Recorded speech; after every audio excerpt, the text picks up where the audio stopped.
Hello, my name is Thomas. Welcome to British Culture Albion Never Dies. One of my favourite projects for my podcast and this YouTube channel is the Alphabet of Britishness, where I ask my listeners, viewers, my friends, what does a given letter stand for in the alphabet of Britishness? So A was for Albion, B was for bloody hell, according to so many people, C was for crumpets, D was for democracy. And these titles were chosen by you and by others who were watching and sent me messages. This is an ongoing project, so if you think of a really good topic for a particular letter, just message me, either comment below or send me an email at albionneverdies@gmail.com or message me on Instagram at FlemingNeverDies. This is a project that I really enjoy because I often end up looking into things that I might not otherwise be looking into, but I have to admit, for D is for democracy, this was a real passion of mine,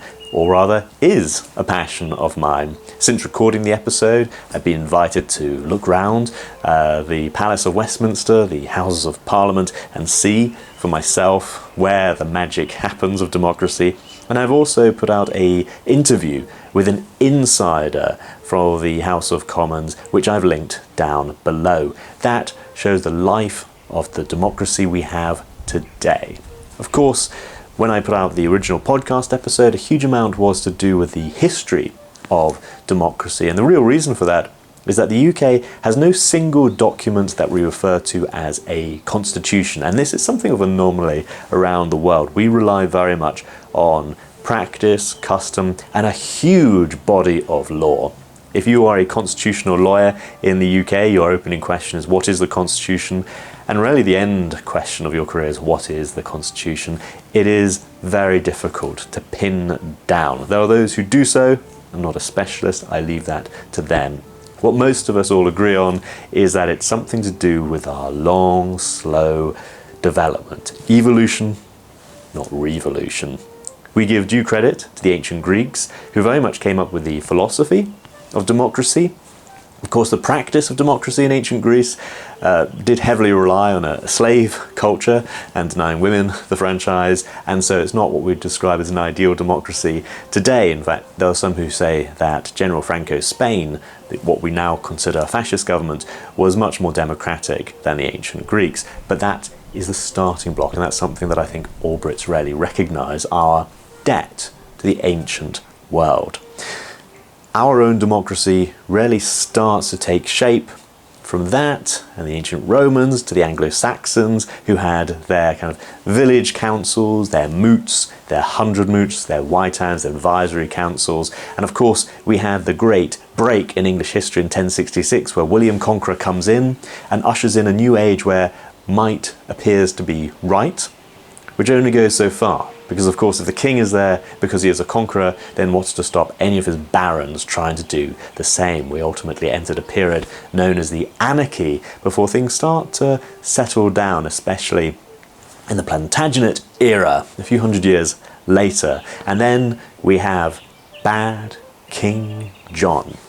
He was generally recognised as a bad king, so bad that in the year 1215, his barons rebelled and forced him to sign a treaty at Runnymede, essentially saying that he couldn't mistreat them, that he had to follow the law himself, that he couldn't just bang up a baron.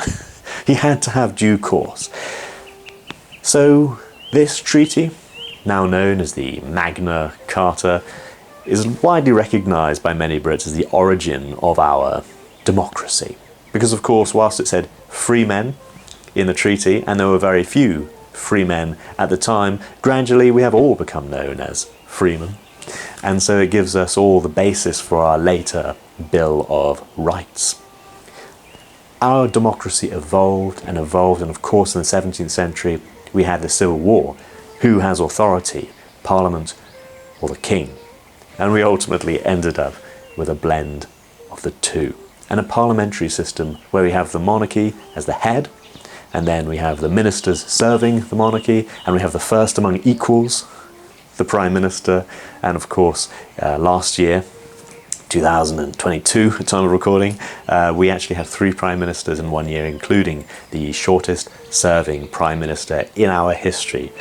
And of course we had the late Queen Elizabeth passing away and the new king. It was a period of great change right at the top of our democracy. Again, I did podcasts on these and I'll link them down below.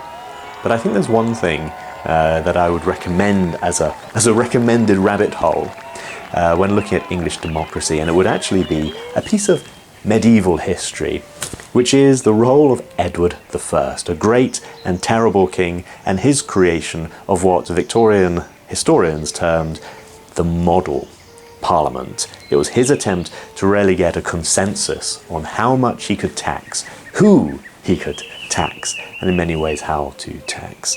This is really the origin of our democracy. No taxation without representation, and he is thought for a medieval king to have created a fantastic model parliament.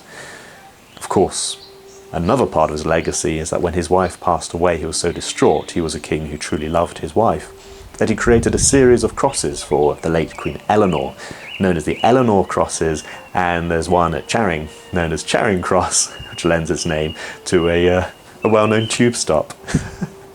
Anyway, that would be my recommended rabbit hole, but if you preferred, you could also have a look at Eleanor of Aquitaine, who was King John's mother. She was the mother of two kings and the wife of two kings as well. She is very, very interesting.